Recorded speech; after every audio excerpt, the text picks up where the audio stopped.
I don't know if you guys have heard about Dr. Elizabeth Potter, but she's been in my head a lot. So Dr. Elizabeth Potter is a breast cancer surgeon who was called out of the operating room by United Healthcare in order to discuss coverage for her patient who is actively on the operating table. And I want to emphasize that, one, I of course stand with Dr. Potter because insurance is bullshit in America, and I've been yelling about this for years. It's why I have a direct primary care practice. And also that it is not, one, unique to her, two, unique to United Healthcare, or three, unique to adults. I'm going to tell you about how my patient, who was a almost 2-year-old at the time, was denied a wheelchair based on semantics. For reference, I am a board certified pediatrician, meaning I only care for children. I do not care for adults. They go somewhere else. And here's what happened. So 2 years ago, I had a patient who at the time was almost 2.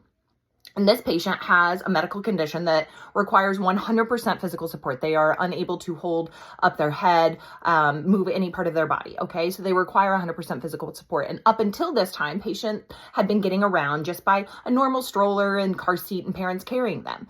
But as the patient got older, this was not becoming sustainable. Therefore, they needed a wheelchair. Okay. Seems like a reasonable ask. Now, here's what happened.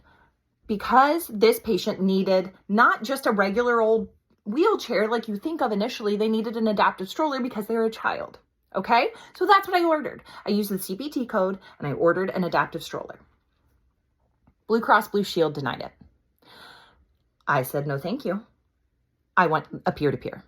Now, a peer-to-peer means that I should speak to another board-certified pediatrician or at least someone trained in pediatrics like a family medicine doctor. No.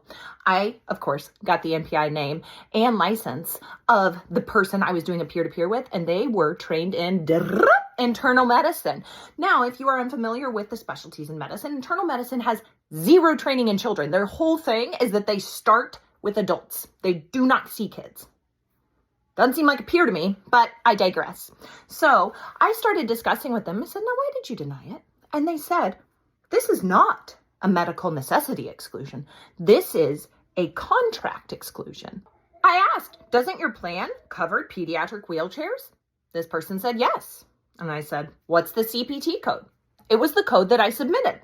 Now I said, and I'm reading, FYI, I'm reading from my documentation of this conversation because I always document.